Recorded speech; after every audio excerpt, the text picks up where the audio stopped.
just huge. So How high the water yeah, no question. So, one of the things, and again, it's way out, right? But we've got our money's in the water and sewer. So if we wanted to look at having a drainage system through there, but it means we got to true berm that whole area in order to be able to make sure that we have at least 6 foot. Otherwise, we're kidding ourselves. It's not worth the money to put in unless you can keep it out. the water can still get around. Yep, correct. That's you can actually see it is It should be live, right? It came up the drainage ditches, right? I mean, it came up the drainage ditches. So the problem is that's a waterway for cable. You got it? I think so. Yes, sir. And we can't raise it. I mean, last time we did somewhere we asked for forgiveness rather than permission was if you look at the curve that's around Lake Nassau, that's not a standard curve. We added about 12 inches to that curve just to add another foot of protection, keep it from getting in Lake Nassau and protect all the areas there. So, Okay. Right? Good. You ready? Hey, everybody! Apologize. We had some technical difficulties, but it looks like the IT knowledge person Maria Rodriguez came out and helped both Paul and I because we had no idea. It's a little bit after 10. I just want to say 9. Excuse me. Keep me honest because we hadn't had no sleep. We're like eyes are like this. So. But I want to say this is a lot of things going on, and a lot of things that people can see, and a lot of things they can't see. I think everybody knows that we had the hurricane come through here, and we've learned several things on that. I'll come back to that. But one of the things that people don't see is that our staff also had damage to their homes. And a lot of times people think that they're employees and things like that. They come in and it's their job. But everybody who had impact also has jobs, and you can see how it impacted yourself. So if you see anybody on staff, particularly Public Works, particularly the police, particularly everybody on emergency response, they went through double time. They went through a lot of hours here. They went through repairs that they need to do on their own house, their own families, and I would let them know your appreciation. If I were to look at the couple of things that we learned or we relearned, I'll say it that way, is first and foremost the 6 foot berm around the perimeter where the water from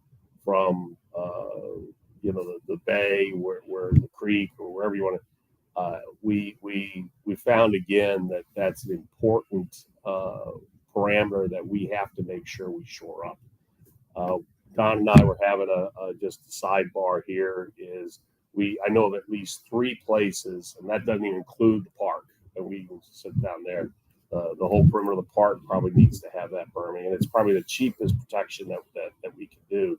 But once the Mother Nature breaches into our streets, there's not enough pumps we can put out there to be able to fight against Mother Nature. Mother Nature wins. That's a fact. The other is that we were up at 4:00 in the morning the night there, so the streets were actually beautiful at 3:55, and about 5:00, 4:30, they were full because we lost power. And the only place where we really had power was there was some in the lift station, but right there at Port Royal. And again, we found that the pumping stations, the things that we have, work as long as we have power. But if power goes out, we give up the ghost. And you saw that, in literally less than about an hour and a half time. Even before it breached, we had a good 3 feet of water, and we did that. The other thing too is, and I say it with a chuckle because I've both of us have gotten quite a bit of coaching, mentoring, highlighting just the debris removal, and a couple of things there. And I think I mentioned it at the one of the last coffees or at council, but I think Paul really did a good job. He was really trying to stay with the least amount of budget impact on us as citizens for that debris removal, which FEMA regulates, that caps it. They come in, they do a study, they say this, and this, and then they say this is what it's going to cost, and they go do it, and we get reimbursed 75% of that cost. If people don't know that, that's a real thing. As we went through, it was very obvious that the aggregated work effort of the citizens of Nassau Bay had their piles of debris out in their front of the yard in lightning time. I think some of that was because we said it was coming around, but I was very, very impressed with how people really are caring for their yards, doing the things along that line. But having gotten the feedback, Paul and I talked. We said, hey, we've got money in the budget. Let's bring in more assets. And that's what he did. That's why you saw it go very quickly for a little while. Unbeknownst to you and unbeknownst to me at the time, and as we found out, was the landfill where the debris goes shut down. They had water issues. They had flooding. They couldn't get their equipment out there. So even if we had, you saw there was a very distinct period of about 4 days, I think it was, which was where we were really trying to get it, that the landfill stopped all deliveries to that. We had nothing to do but punt until that came up, and then you saw it go back. And then, here I think this last week was where you can pretty much see, I don't think there's anything left. There was a couple of orphans early in the week. That's all been taken care of. You can see the parks taken care of. You can see both parks where they were there. And we've got some learnings from that we're going to do that I think you'll see us deploy assets and make sure they're available sooner. And there's also the organization of targeting, one park in order to be able to have debris, so that if you got a truck or whatever and want to do that, you can pilot there some sort of common area for debris as well as assets. But we're going to go through that. But again, two of those we reaffirmed that our efforts in looking at flood mitigation are right on. If we can make sure we got 6 feet, if we can electrify where we can, where it's not reliant on that stellar organization called Centerpoint, that we will. And if it's not done by grant money, I know with the way the situation with the water and sewer fund is, by probably 26, 27, we'll be able to afford that ourselves. And that's my intent, to make sure that project is ready to go. I'm hoping we hear from those grants at the engineering study, because we did declare Nassau Bay a disaster area. So did the lieutenant governor for the governor, and so did the president, which means if we do have these engineering studies and it's still within the time frame where we can do things, we may be able to accelerate through the hurricane relief funds to be able to expedite those, and that would be our intention. So that's an update there. I'm trying to think here. Again, another sidebar. Our big park, David Braun Park. You can obviously see there was a lot of water that went in through there. A lot of the work that was being done on the pickleball courts was damaged, and part of that is the contractor's fault, and some of that is just act of God. We put a halt to that. We're going to focus them on certain areas, but I assured Don that the concept of doing a multi-use pickleball tennis court on one half of the tennis area has not been forgotten. It's just we've had other things that we've had to do. And then the last thing I want to mention is why there's probably more of the reason here recently is code enforcement in two areas has really taken front and center. I think if you were at the last city council meeting, and not the special meeting, but the last city council regular one, there was a lot of discussion about the contract for 18410 Kingstown Court, the Jameson House. We have a contract there that we have inspection rights on a monthly basis. Once we got that in place, Paul has put that to make sure we have that inspected, and I was very glad to see that we had the neighborhood watch was back up and active, and that it seems that when we passed the contract and set up for an inspection, a whole bunch of work started to happen, and you know, I hate that it takes that, but the whole council is committed. I actually think that there are several people who are very frustrated. I would all of you thank Chase Waterwall, because he's actually gotten involved. He's a lawyer. He was very pointed, and I think he was spot on. And we need to just push this going forward. And I hope to see that those efforts keep going, because we have avenues now that she is the contractor. I don't know if the neighborhood watch knows that one of the changes that we made, because we did not say we were amicably re-contracting or redoing the contract. It was done under default, and that we wanted to have things in place that put the ownership right on her, because she claimed the contractor was fault. So she is now the contractor. This goes on her. So and it's that. So we're going to push that, and I think she realizes that if those inspections and she comes up in default and isn't showing good faith in doing things, it's a problem for her, and it should be. And I continue to apologize that we can't go fast enough, but I believe we're doing everything we can to help that and to push it along. The other code enforcement is the Sapphire Apartments and also the Bay House Apartments. I understand that last night or the other night when we had the special meeting, the Restream did not come on at the end. So people were, my phone blew up wanting to know, what do we do? Just so people know here, and this is actively progressing there, and it'll be a legal route.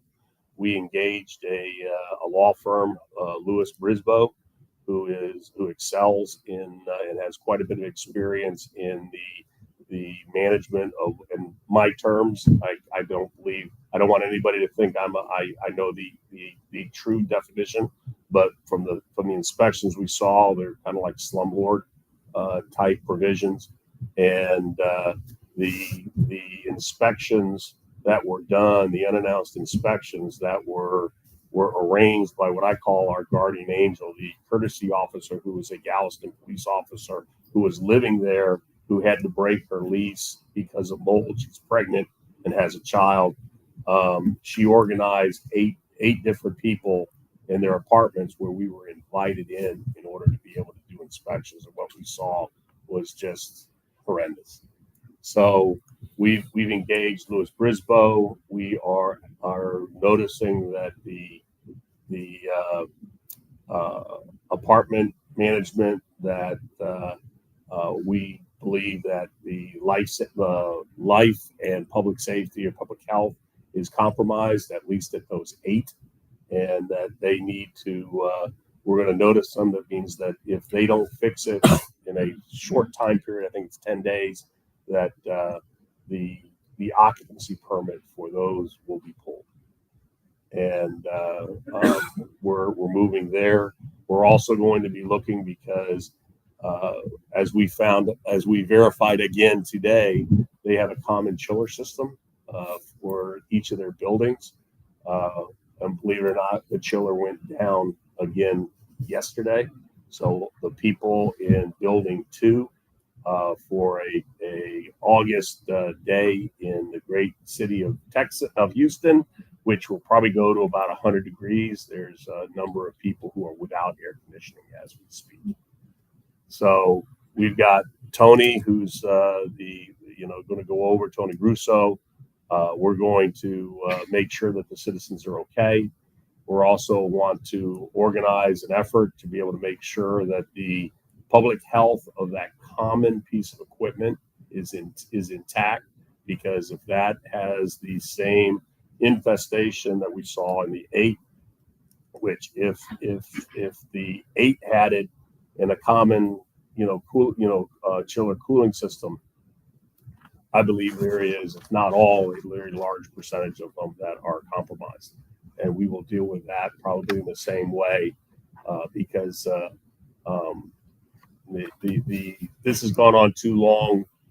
It is one where the information about their reinvestment and their activities to upgrade those has really been untrue. I'll say it that way. I know I'm going to hear about that comment, but in my mind, it's been on the deceptive side, and the being able to see the tenants' apartments specifically, and having the people there to be able to see it has rocketed this to a much higher priority. So I want people to know that's going on right now too, and that's what we came to at the end of the meeting that you didn't see, was we took those actions. So there's also a couple of apartments in the Bay House that say they have the same issue, and one hopefully will have a certified mold, toxic mold group that will had taken samples and done the same thing as what was over at Sapphire. And if that comes back like we hope, we'll open up another front there. So yeah, staff is pretty busy right now. So again, if you see them, say thanks. Okay, as well as the fire in the Bay House. Okay. Just enough for me. Yeah, just circling back on what the mayor said about the hurricane. So prior to hurricane season, we already have a contract signed, ready to go. So what happens during landfall? We were already having meetings 4 days prior to landfall. We spent the weekend up here getting ready. Public Works crews, staff started getting ready. We had already deployed 2 massive stormwater pumps. I have one already that I purchased 2 years ago. We deployed 2 more, so the city has 3, and this is going to go all the way to the end of hurricane season. Before, it was when you needed pumps, you call up the pump companies. If they were able to get a pump, then you got one. If not, too bad. So we decided to go ahead. Like that is in hurricane, even for toilet paper. Yeah. Let alone a pump. Yeah. So we have our pumps from now to December 1, and they're ready to go. No one can come get them. They're just strictly for Nassau Bay.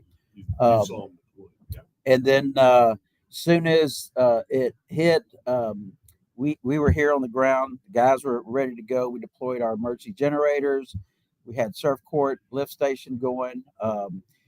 The animal shelter already started their emergency. Troy with his animals that was down for 2 weeks. But when the hurricane makes landfall, our debris contractors come in with us. We assess the entire city. It takes about 2 days. Then they get the equipment calibrated.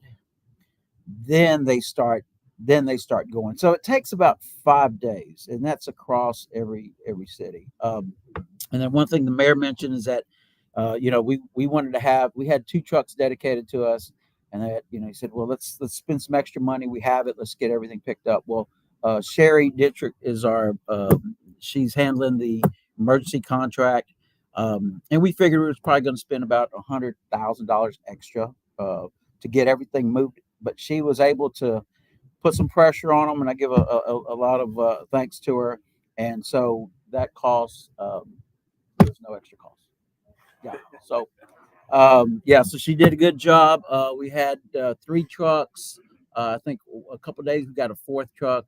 Pushed them really hard. A dedicated one of the project manager to assist with her, and so we were out there. They were out there constantly, and then I got update reports every night about 11 o'clock, and so that went on. And so, as Mayor said, I think everything is about picked up. If you haven't, then let us know. Yeah, today is the last day. I've driven around several times, and I don't see anything. Okay. I don't see anything.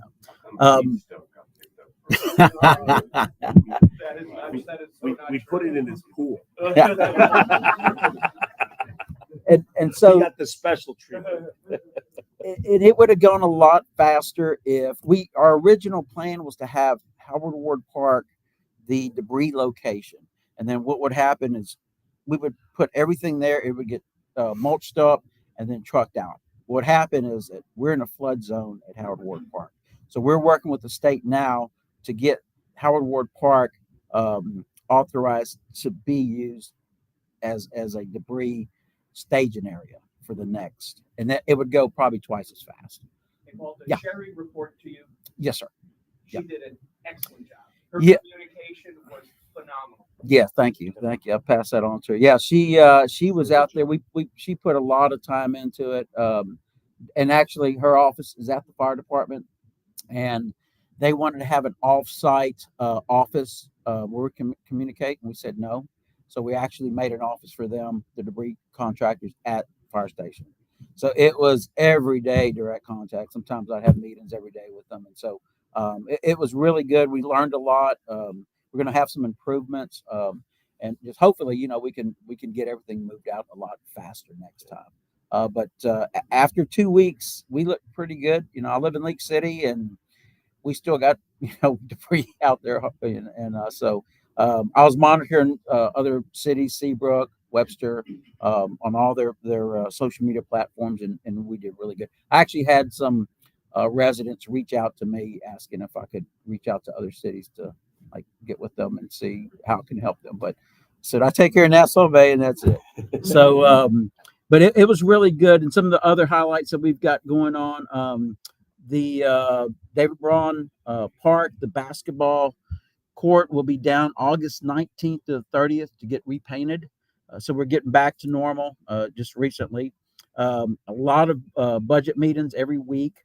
That has been going really good. Still focused on water, sewer, streets, storm line replacement.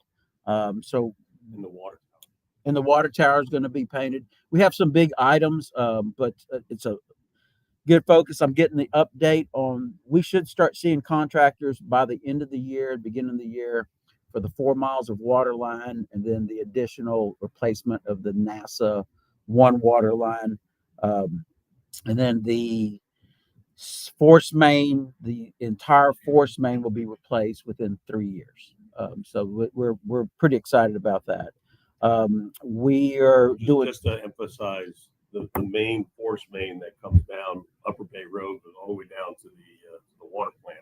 Is what I understand. Yes. Yeah. And that project is going to have broken down in 3 phases. Where the first phase is going to be completed this year. We got second phase next year. Mm-hmm. But we also, if you remember about your fire, the ISO insurance audit that we had, there were 2 things that came out that could negatively impact our rating. We were right at the cusp, and a lower number is better than a higher number. We're at an ISO rating of 2, and we are a fraction of a point away from going to a 3. And if you hit a 3, that means for us that would, as an aggregate community, the insurance companies would definitely push through what we calculate is about $300,000 of extra insurance costs as a community to each and every owner. So those two things were a no access or no, because we've lifted homes, we've got a number of larger buildings. We didn't have a ladder truck, which, as you see, we've already done that this fiscal year.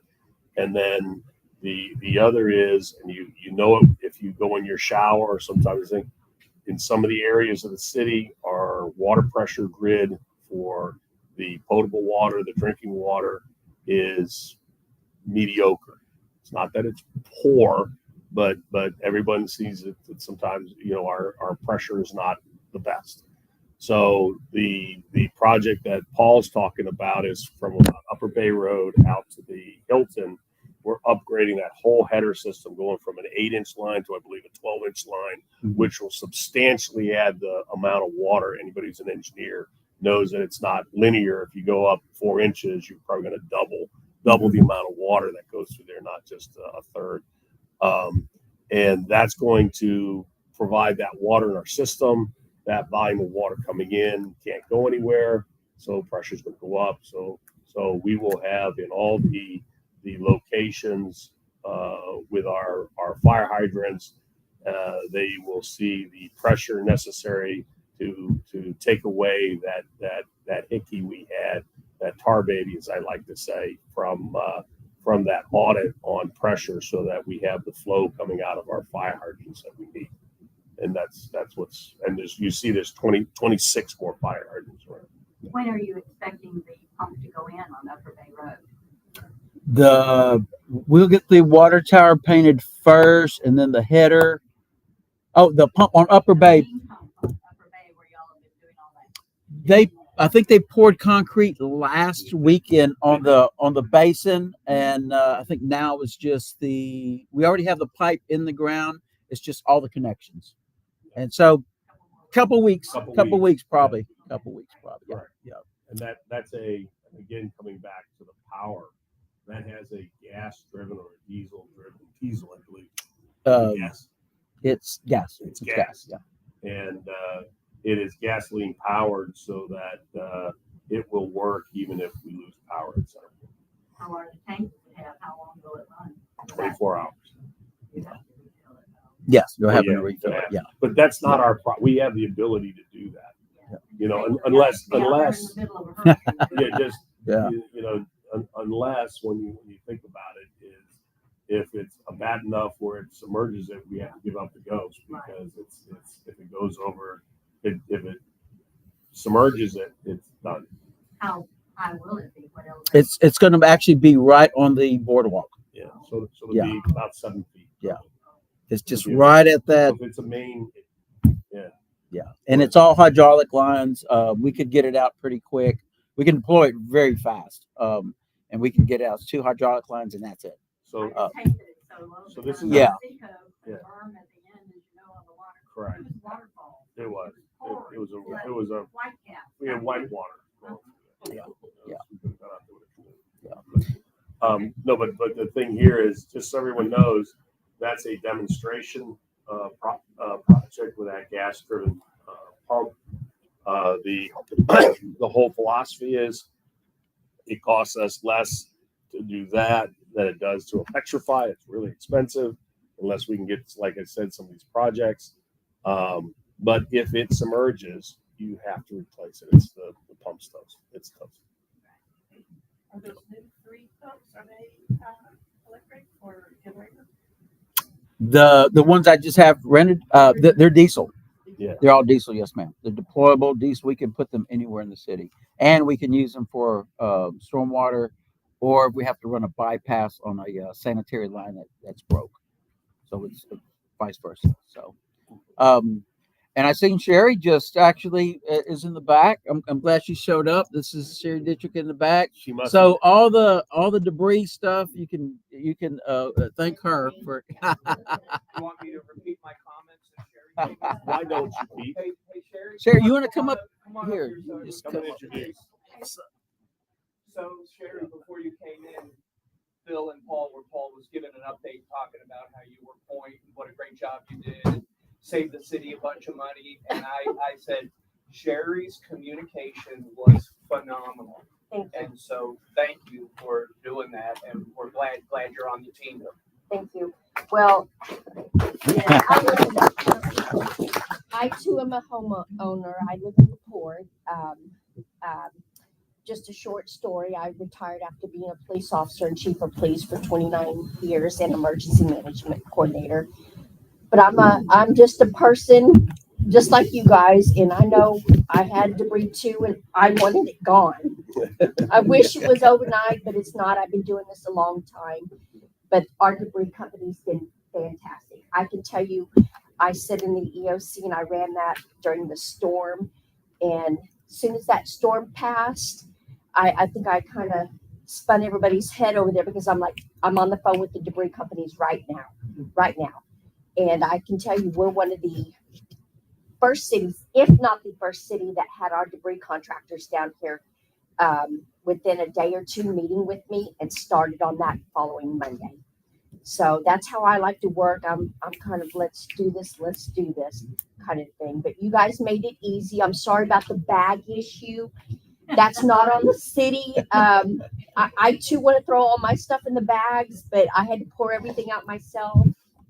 That comes from FEMA. FEMA guides everything, what we can do and what we can't do.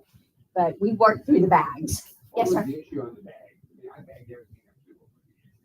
The issue on the bags is when it comes to FEMA and picking up debris. The workers that are working, they have to see what's in the bags. So unfortunately, being a cop, I've seen a dead body in bags before. So it just kind of comes along with safety and stuff. What's in the bags? Some things are eligible by FEMA for reimbursement, and some things aren't. Our main goal is to do what FEMA tells us to do because we want the city, your tax dollars, to be reimbursed back to us, right? That comes back into our pockets here at the city. So we try to comply. We did pretty good with the bags. I had to get on the phone with the Mara Waste and kind of get on them a little bit because part of your So I was just going to say that's another learning that yeah. your bag is when you bag stuff. Okay, say the debris people can't do it. Ameriway should. They were bagged. They were in the proper size, and they were not picking it up. But they ended up coming back. I had to get on them a little bit and remind them what our contract says. So they ended up getting the bags. The bags disappeared once we cleared that up. But you guys made it easy. So thank you for just helping us and doing what you needed to do. Just so I don't forget, if anybody attended my hurricane preparedness meeting that we had back in July.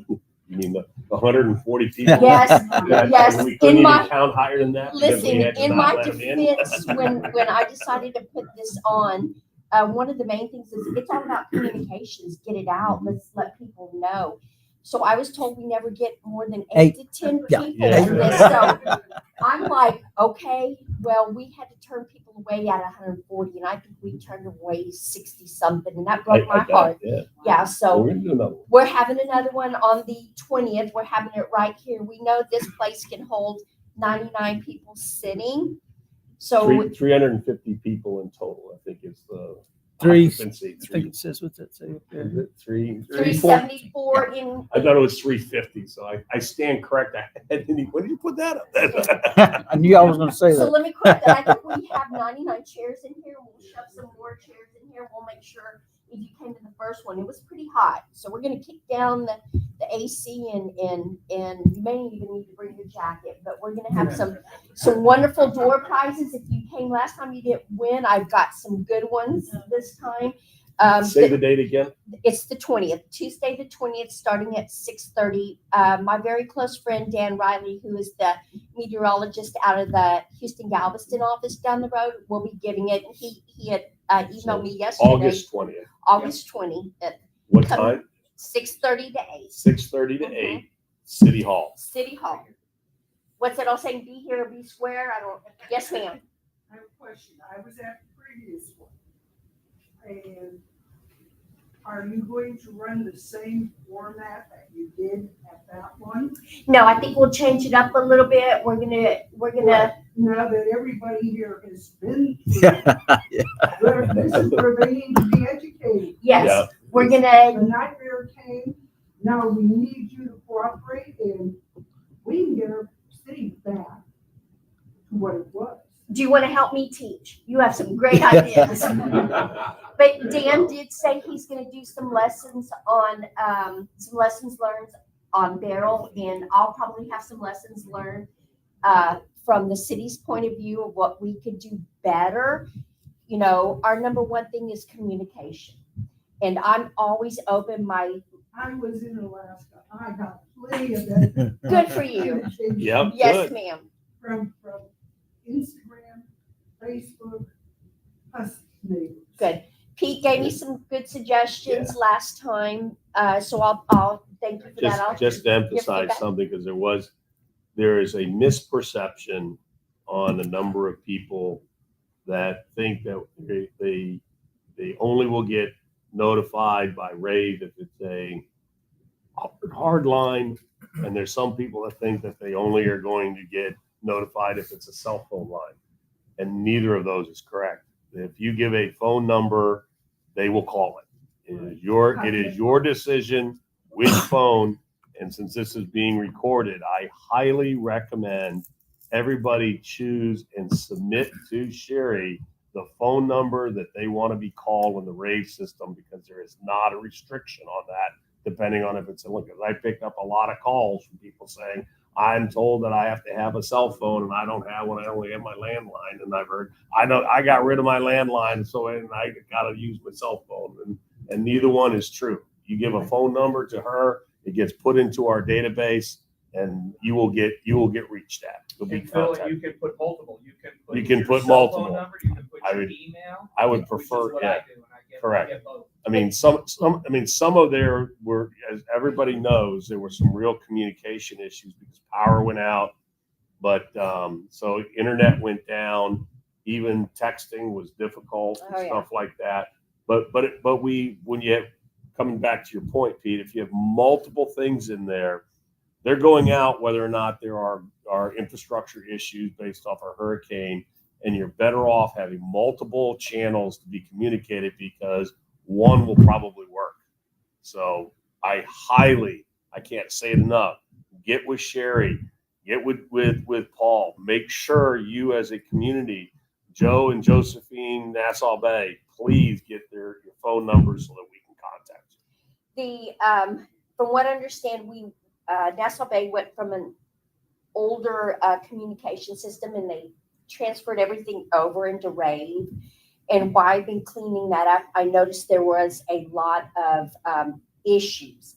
So yes, we went from the Swift to the Rave. So I know I've had plenty of people call me. You can put as many phone numbers and as many emails as you want. I tell you, it'll call as many numbers as you want. And if you've got an enemy, you want me to blow up their phone, just put their phone number in there too. I'll blow We're them not up. going to weaponize Okay, rave. fine, Mayor. But I will also tell you something else you may or may not know. Our city website has, if you have a login for the city website, I put stuff on alert there, and it kind of works the same way as Rave. If I put something on alert, which means it's something that needs to go out now, it will text you. I don't know if any of you guys get those texts from the website, but if you sign up on the website for a username and password, when I send out alerts there, it will text you that alert. It won't call you, but it'll text you on your.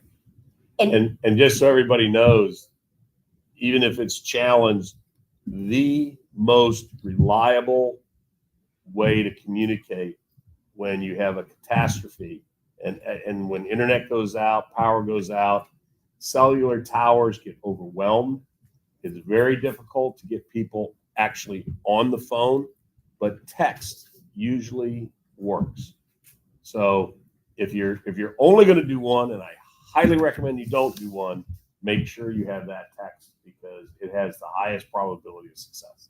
Just another point, I have a family that lives in Conroe, and they get the text and email, so thank you so much. Oh, you're welcome. Our phone things weren't working, so it was great for them to know, so thank you. And thank you for always being available. Put your phone number out there and just thank you. You're welcome.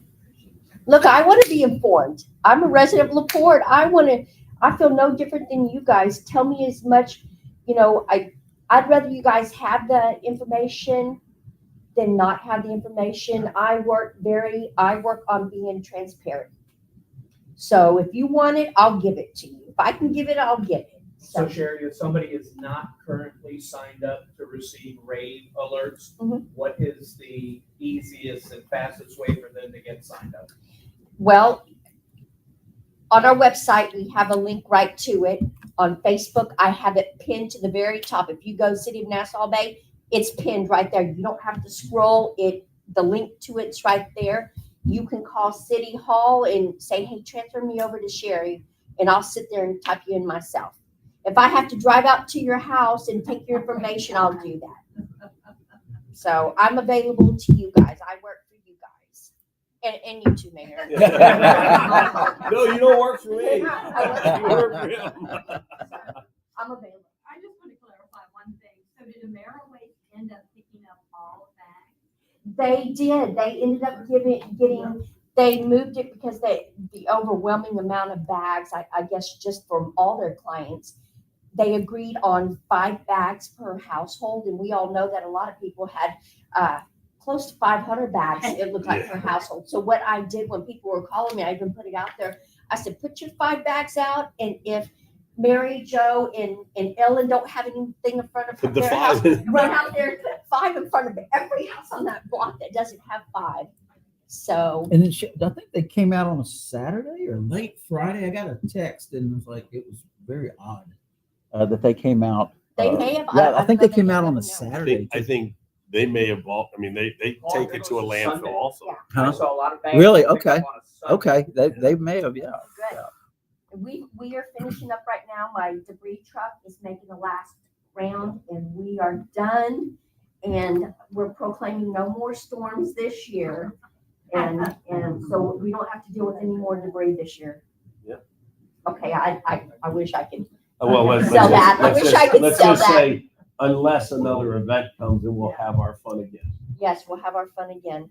Just from a cost standpoint, I think Barrel, from a debris standpoint, costs the city $400,000, of which 75% will be reimbursed. So there'll be about $100,000 out of pocket.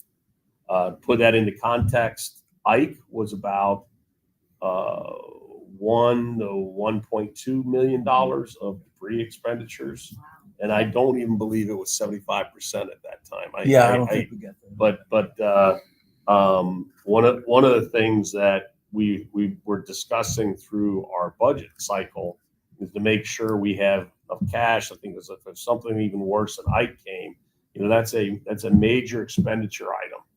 But there's also some things that have been done since Ike, which are going to be a major help to us contain those costs, which is 100 of the homes that used to be in the flood, danger zone where their first floor was there have now been lifted. We've had 100 homes lifted. That's one in 10, folks. That's 1 in 10. So those homes that have been lifted are now not vulnerable to having their rugs, their dishwashers, their whole kitchens, refrigerators, beds, furniture, everything like that. Because if you remember at Ike, it was like, walls of just it was a war zone. That's a better way of saying it. And I believe the work that's been done since Ike is going to pay off tremendously for our citizens if we have a real major one. Beryl was not a major hurricane. To me it was a training hurricane. And I'm not trying to be humorous, but it really provided us with some just enough to be able to say we've got some things we've got to fix without having caused a whole lot of property damage.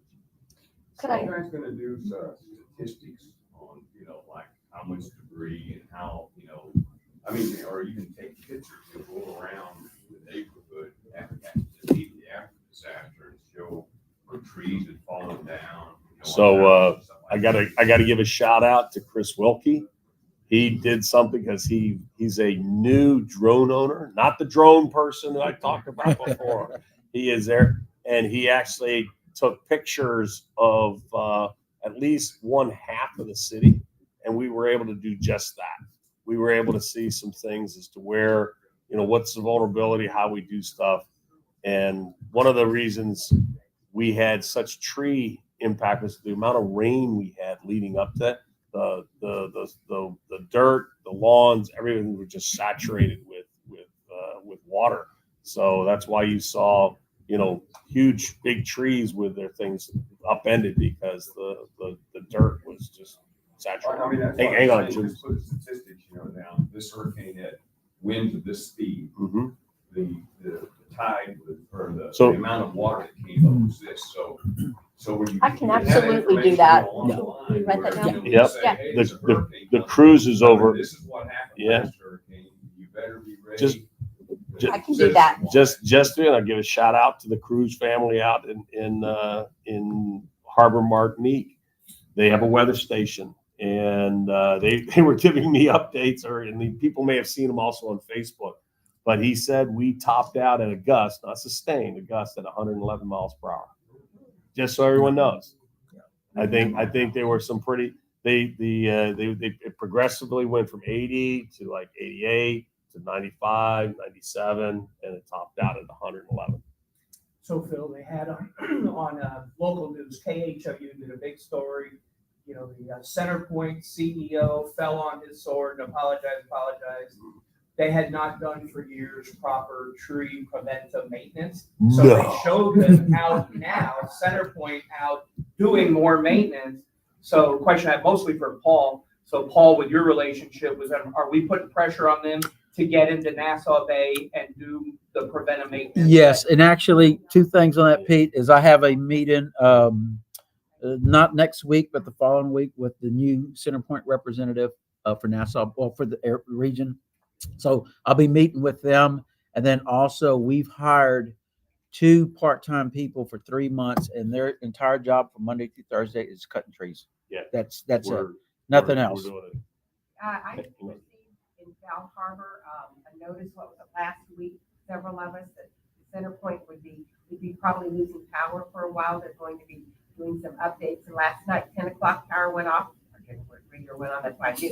But, and they were very good about communicating with us and what was going on. And so. Most of the power outages, put hurricanes and tropical storms that aside, most of the power outages are because they have not kept up with the tree trimming. We know the areas we're on them, so having them out, and I've seen them out more too. And there's even some other infrastructure that's just old in our neighborhood that we're pushing. But we also got a rate increase in Elephant Rome too that we're going to be fighting. So Yeah. Hey, Jim's had his hand up. I think a lot of this says, when I go around and look at some of those trees that are falling over, they were rotten on the inside. They were, So a lot of it comes down. particularly on Port Royal. Yeah, I mean, no, Point Lookout. Being citizens watching our trees, make sure they're properly taken care of. Yeah, and just to clarify that is when we trim, we go from curb to curb, 14 feet. Right. We do this square, and that's for our fire trucks, emergency Hopefully, man, we're all to actually get trying, in. we're going to do umbrella stuff. Try to get not just the square, but just the umbrella. So, Paul, Yeah. where is the city? Where are the part-time workers on that trimming? Are they Started yet? 10% They complete? just started. Oh, they just started. They started. just started. They actually, I had a meeting with the parks supervisor and Elias last week, actually Elias, and they're doing the map, and they're going to highlight every street that they do to make sure we hit every street in the city. So they're getting all that situated right now. If you look at like what we did at Founders Park, I mean, we really lifted that umbrella. You're going to see a lot of that in the public areas where like Howard Ward, those trees are like a round. I mean, they're sticking over. They're going to get raised up to do that. And for the people who did that on their homes, they found that the amount of debris, if coming back to what you said, if you take care of your trees, you didn't have as much debris. But it's a hurricane though. I mean, even trees that didn't have that fell over, and we all like our trees. Just to add what they were saying about Bal Harbour, our electricity went out at midnight last night. We didn't have any notice. Then when it was fixed, they said it was caused by a safety hazard prevention. Probably cutting trees. Yeah. Safety. Yeah. They'll work. You'd be surprised they'll change it. They could be changing out the fuse boxes. But ours goes out like every week or once or twice a week. But Well, it's not hopefully it's gotten a little Yeah. better than that, because you're right. It's been going out every week. I mean, I think it did it 12 weeks straight. Yeah. And that's where we had a conniption. Yeah. Does the city have access to the Center Point circuit No, branches? No. Because it's so odd, as frequently as power goes out. yeah, we Sometimes you have it across the street, doesn't have it, it's really.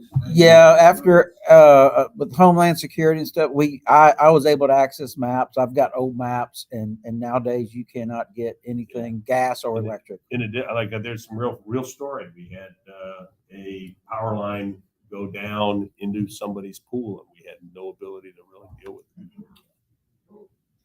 Yeah. Hey, Luckily, the power was out and so things, but we had to make sure everything was secured, and that's a real story. Phil, can I bring this up? We're getting late in the hour, but there's something that's very important that we haven't discussed. And Officer Perry Henderson, right? Mhm. The city lost. Was that due to resignation or He resigned. termination? He resigned.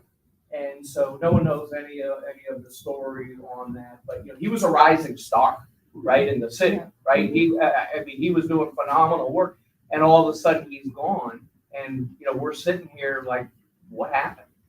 What can you I share? mean, that's an HR issue, things there, but he did resign. I think there was, he was in itself. We had invested quite a bit in his training and things along that line. You saw the things that were done when you pay attention to code enforcement. All of a sudden, parked cars disappear. All of a sudden, parking lots get painted, people's lawns are there, and pools are shut down and brought up, and things along that line.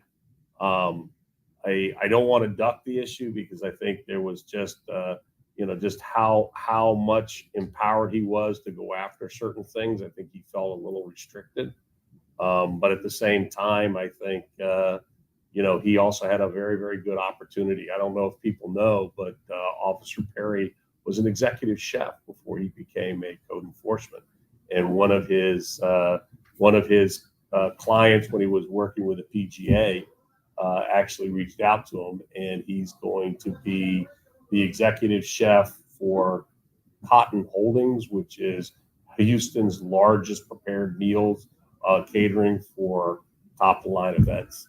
So he accepted that position and resigned to ours, and that's reality. So who did he respond? Who was he reporting to? So Was right, he reporting to? yeah, Tony Russo. Tony Russo. Tony Russo. He really was. So Yeah. well, that changed about a month and a half ago. Yeah, a couple months ago. So 2 months ago, and he had been reporting through the chief of police. Okay. Through Tony. Through Tony. Yeah. Through Tony. And is the chief of police now our code enforcement? No, No. One of the That things. rumor's So going here's around. A lot of our rumors. dilemma. I'm just gonna lay it out. Here's our dilemma. You know me. You ask a question, I'm gonna answer it, right? Tony Russo is a licensed code enforcement officer for the state of Texas. People don't know that. Problem is, Tony works only part-time here. He has a full-time job with the city of Houston, and he is the fire marshal. Just to do the admin stuff so that we have a working fire marshal office takes about half of that part-time. So we only have about a quarter of an FTE available through Tony. Okay. many discussions that we've had with the announcement that Perry's leaving us, and I really wish Perry hadn't left. This has been a major focus for me to be able to go. I don't like the obsolete and end of life buildings we call Sapphire, Bay House, and others. I think there's just like we had to take care of the IBM buildings and all that has become our town center. We got the same issues there, and I am. You can tell when I talk about this, I am motivated to make something happen there, and that's all going to go through the code enforcement. We need a full-time equivalent for code enforcement in part of this city. So we're going to hire that position. We're going to do that. Tony is a code enforcement, so we're finding ways to offload him right now.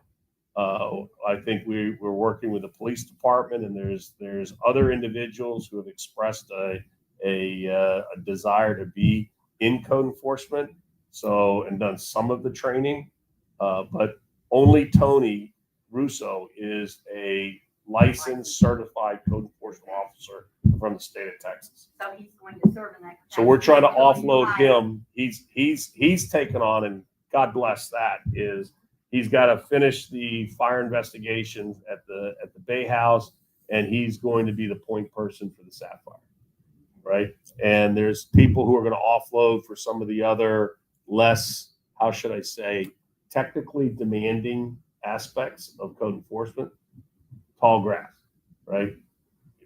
We're shielding him from that so he can dedicate to those two things.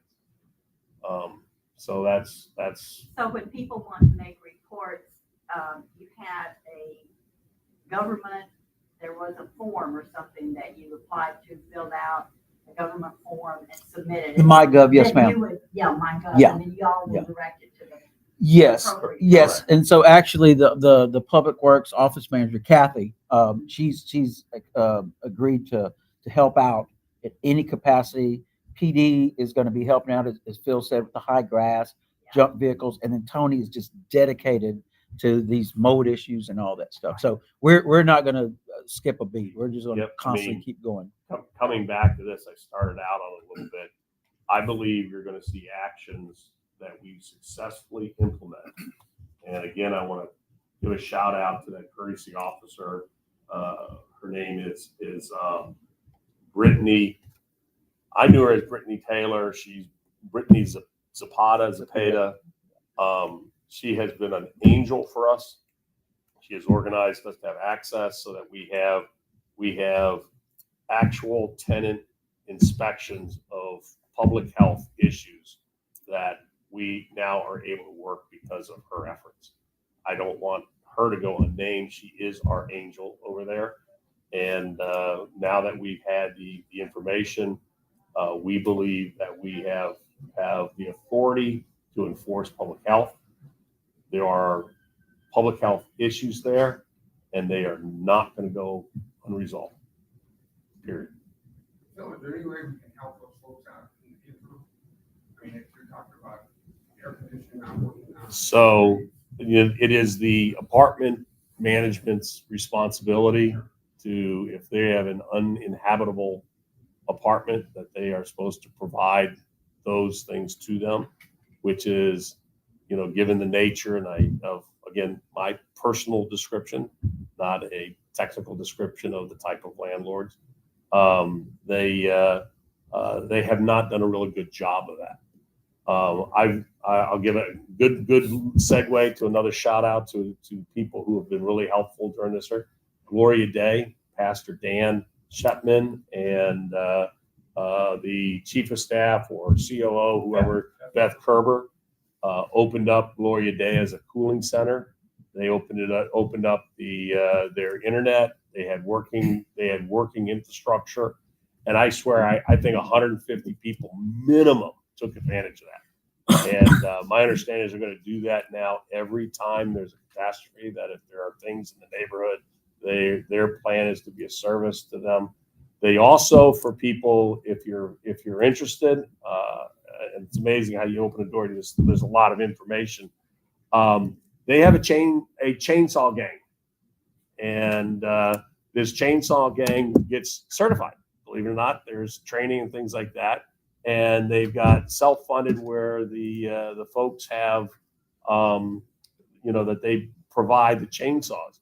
So they helped out. There are people here in the neighborhood, Nassau Bay, but they also helped out another because Glory Day has their tentacles much bigger than just Nassau Bay. But if you want to volunteer, if you want to have the resources to be able to help serve the community, to help cut those trees down that are there, I know I'm personally going to help out, make sure they have as many chainsaws as they can. Because if they have an organized effort of certified people, not just Joe Sixpack going out there and saying, it's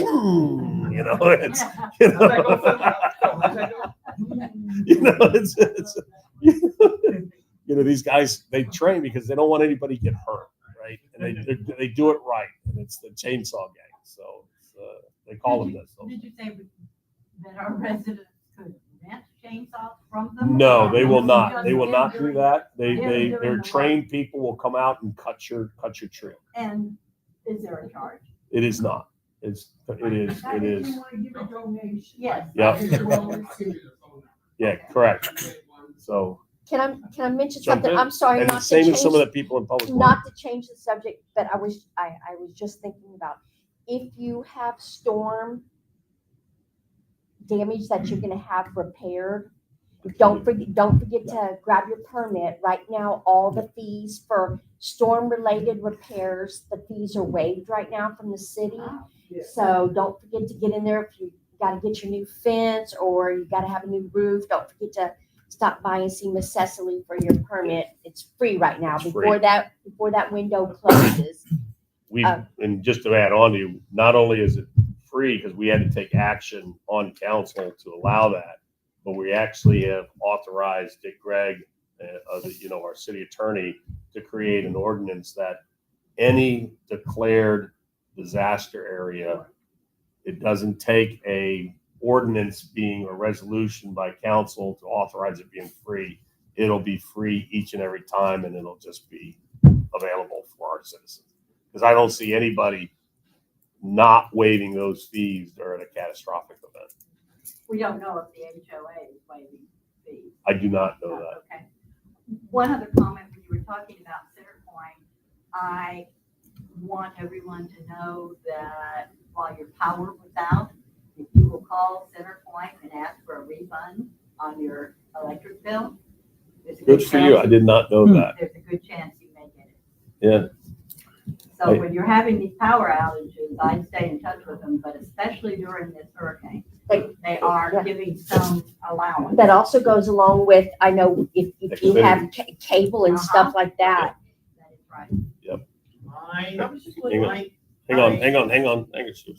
I know we have 3 lawyers, attorneys. We have Mr. Gregg, and we have Chase, and then we have Sarah's husband. Yeah. So were we not able to use some of those for this litigation that's coming up? They're in a field not associated with what we're planning. You mean with the Sapphire? Yeah. No. I will say this is both Chase and Sarah, so Councilwoman Horton, Councilman Waterwall, be official. They have been involved in all the review of our authority and have been very helpful. For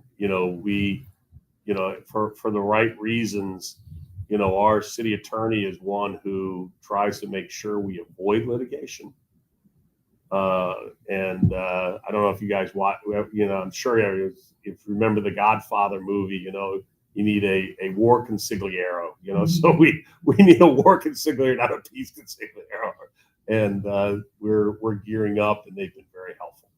Well, I know I came before city council 2 years ago with some people from there, Mhm. 5 of them, and talking about how bad it was over there.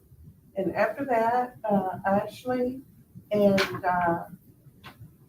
Michelle, Mhm. they made a big line over there to check out a bunch of stuff, and then the pier got replaced, and the trash got picked up, and then I think a couple of the shelters over the car park got picked up a little bit. and that was it. Yeah. So are you guys really serious? It's Yeah, I mean, right now, we've never had, so let me back up, and again, you ask a question, I'm gonna answer it, is we've never had access to a tenant to be able to see the public health of an actual apartment. We do not have the authority, just like, you know, we don't have the authority to go into your house.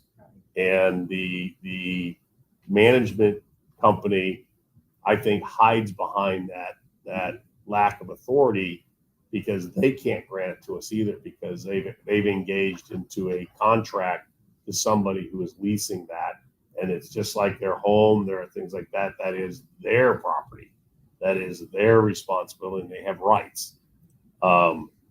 We were. If you look at the body cam, one of the things there that I asked on each and every one of the 8 apartments over there, are you inviting us in and may we come in? And they all said, we were very upfront, we can't come in unless you invite us in. They all invited us in. We have documentation of the health hazards. And part of what people may not know is that whether something's new, when something's built, you're given actually a certificate of occupancy. And it has multiple different things that are required as part of that being able to occupy. If any one of those becomes untenable, particularly around what we have as one of the highest responsibilities that the state of Texas gives the city is public safety and public health. You know, and that goes all the way from our police to our water, you know, let alone the environment. And that's also goes into occupancy.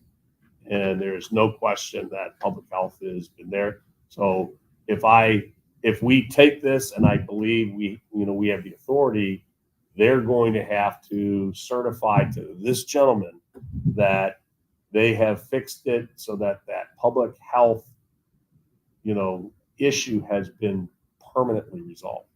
Well, at that time, there was a new management Mm-hmm. and there was a new owner.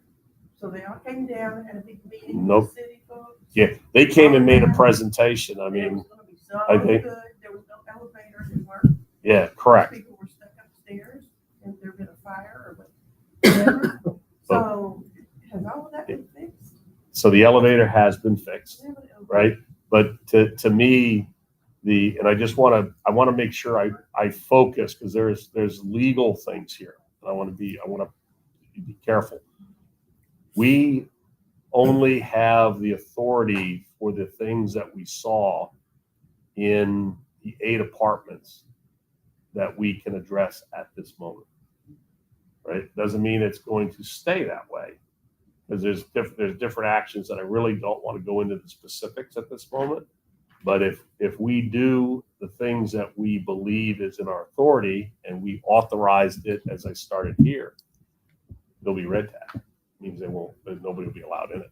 Because the teachers were calling Yeah. parents because And of they- the kids, because they had mice and roaches in their backpacks and stuff like that. Yep. The other thing that I would say is, you know, and I said it with a little bit of emotion, and that emotion's real. Is I believe, as I was involved, I wasn't mayor, I was on city council at the time. I think there was a good relationship between our police chief and the management there. They came and they did a dog and pony show, just like you said, and said they were going to do, you know, $4 million of reinvestment. We're committed. And I think they did fix like the elevator, which to me are just fundamental things, right? But they really didn't address what they said they were going to, except for some public areas they painted. So this is the same owner now that was there? It is, but the management group has changed. That's still online, though, what we did the other night, that he was crazy, with it, and it's not. Yes, The city's responsibility, but a lot of people do not know that. correct. They don't. Yeah, So the restreaming there. I mean, if you saw the special meeting, we ran into several. We actually had to stop the meeting and completely reset the router because it was going in and out. Can we see that information now? They can, but not when we came out of executive session. It didn't work. It didn't come up, and we wanted to make sure it was 10:30, 11:15 at night. So It was very helpful. yeah, but yes, we have more authority now than ever. And like I said, if it'll be about, depending on when we actually get out the formal notification, 10 days after that, there will be apartment complexes that will be locked down until fixed. And if we have a common area like on that chiller, like we're trying to organize, and we find that out, if it's a what I believe, don't have the data yet to say it, but if there is a systemic chronic problem affecting life and public health, the data that we have now is for 8. If it goes to that whole building, we're going to enforce the whole thing. So, which is why we're organized. Yeah, correct. That's as Paul knows. You can tell. No, Tony's dedicated to Yeah, he just that right now. Yep. Phil, is there any way to do a history? Because like I've been here 23 years, and I know in the 23 years, from 23 years ago, they were a problem, and they got a history, but everyone remembers it a little bit differently, and all the different mayors. What year were you first mayor? 2002. So in 2002, they were a problem when you were mayor. And What we did though, and again, I've looked back at that, and do we have all that? We probably don't have the records. Some of this is just tribal knowledge. I'll say it that way. We say in the plans, tribal knowledge. We went after it from a standpoint of code enforcement for building structure things, but not anything from public health. So, did that? So this is the first time we're going after it from a public health, and there were people who were sick, and I mean, people were sick. I can't tell you how it really got me was people, when we went into the apartment, showed me pictures of allergic reaction from the black mold who were pregnant at the time, and trying to fight this, and in open conversation saying, we're stuck because we can't break the lease. They've been told that if they break the lease, they're going to still enforce the rent payment and destroy their credit rating if they don't keep up with it. They're basically holding, and it obviously we've got leverage right now, and we're going to take it as far as we can. So because people were ready to call the news department. I think they should. In some. Let me even say this, and I said this to staff. Paul knows this. If people prepared as obviously being very open here. This is a public thing that's going to be out on Facebook and everything along that line. A news media will probably pick this up, and it has come to me to say, is the city prepared to have the negative connotations of that? And I said, look, you got to step up. Nobody chose us to have these cards, but this is what's playing, and I'd much rather fight from the standpoint that we're trying to do the right thing. And if there is things that we can do and it comes to light that we have these things, I would much rather say we're doing to fix it than to say, hey, we're just going to try to keep it underground, try to do that, try to do what we can, and then have something really bad happen.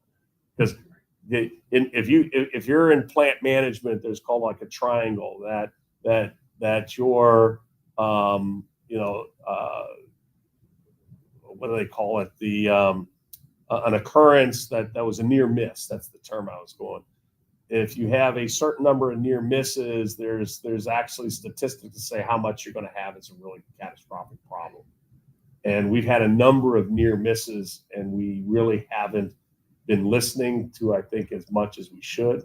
And I think something really bad will happen unless we do it.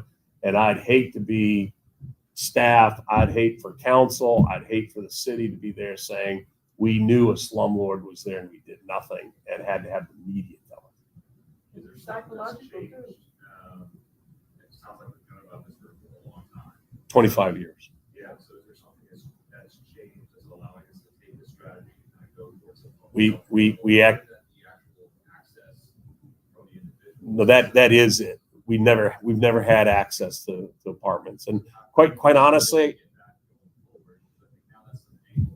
so I don't want to go into the whole strategy because this is being recorded, but there is a two-pronged strategy for us to be able to look at common facilities and access to other apartments to make sure the breadth of what we do is not just eight. And you can probably figure it out from there. I believe we are. I'm gonna go there because that's the effort and the knowledge of the tools that we have was not very broad. I'll just leave it there. Okay. It's a psychological problem too with those people. I know the police are over there a lot. It's yeah. They're miserable and angry, and I could see why they are. They're frustrated. They're frustrated. and sick. Reason to be. And I truly believe that those buildings are beyond their useful life. And if they're forced to actually bring it to, and again, there's some real legal, how should I say, phases that if whatever they do to have to bring in code or to fix the public health is more than 51% of the value of the building, just like we do with FEMA. It's not a FEMA thing, but it's in our code here. They have to bring the whole thing up. These were built back in the 60s and 70s. They used to be really nice. Yep. And that's what they call the life cycle of an apartment. Hey, Phil, so how about a guy like Dennis Paul, who's our representative, right? Is he involved at all? Has he done anything? This is a local issue. If anything, the two, and you asked the question, the two groups that has the most authority here is the Harris County Health Department and the City of Nassau. And we are very much involved with that. To answer you, Pete, if you contacted Dennis about this, he will tell you the resource to go to. Yeah, correct. Dennis is very good. We know that. It's but I'm looking at. Was the resource. He's they don't have the authority. They truly do. That is not their. That's not their lane. If we want him to change some laws to allow us to have more authority, he'd be the guy. But in actually enforcing current laws, it's not his lane. So. I'm going to change the subject and bring up generators. I've been talking about them for a couple of years. Another health concern. I just found out that during Hurricane Beryl in League City, they had numerous carbon monoxide detectors go off.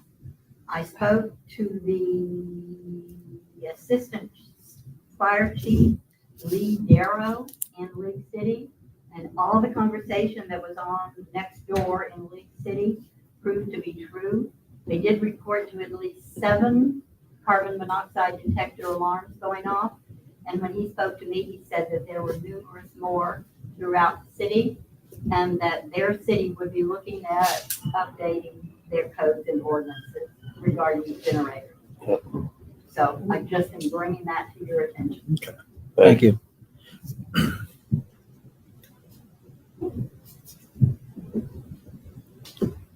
I'm in the back if anybody wants to write your information down for Ray.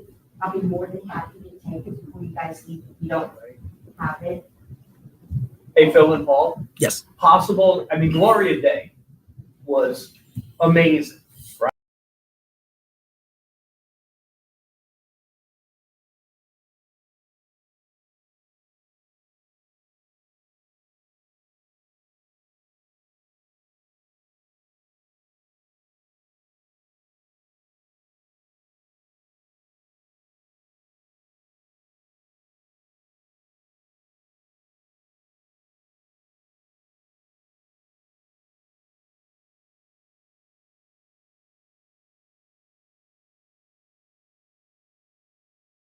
And I've been doing, the last year, we've been doing special events for the PTSD Foundation of America Campbell. So thankful to the city, I'll promote that and support. So we're trying to do another event this fall. And it'll be the late NASA. So that's still in the works, but getting things moving again is really tough. We were gonna do it in June, but the weather's been so crazy. It has. We couldn't do anything. There's, if you notice, there's another tropical depression just outside of the Yucatan Peninsula. So.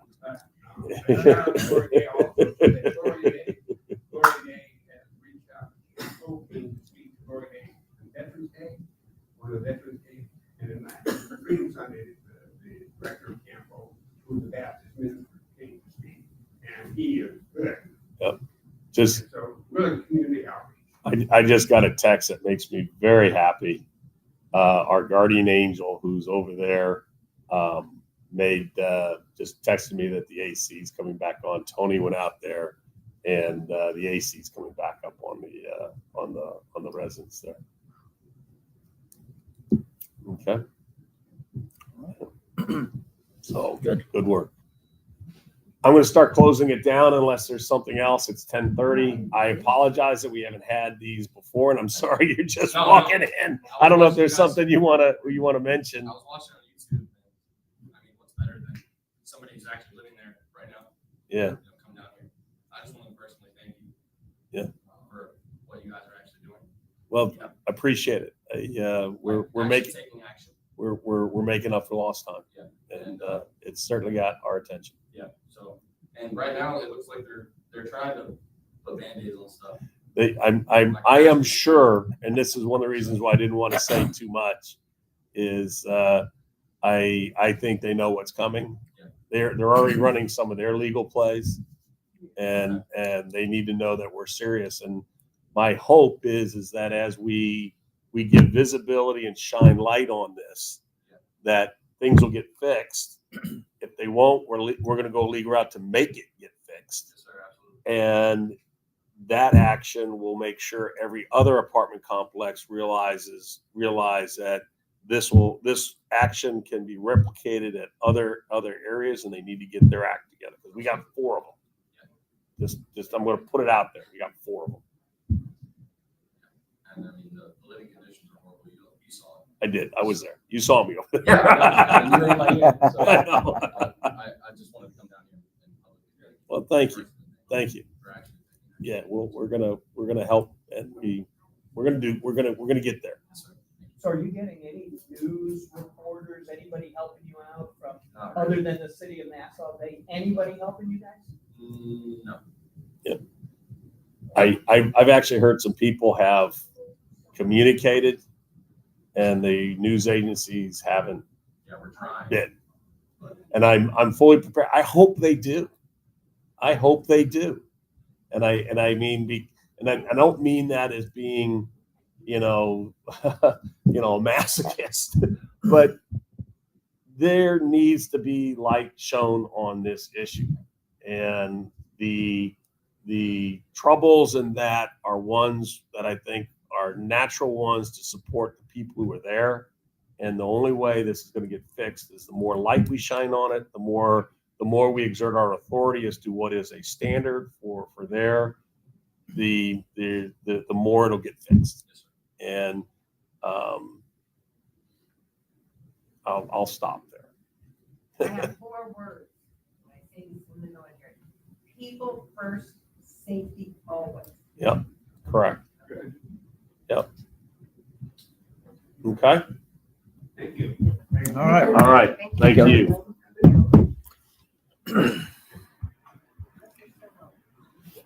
I want to talk at some point about Hey, what no the problem. problem is with having the It's HOA something we're. approved. I'm Okay. fully prepared. Is Okay. the feed still live?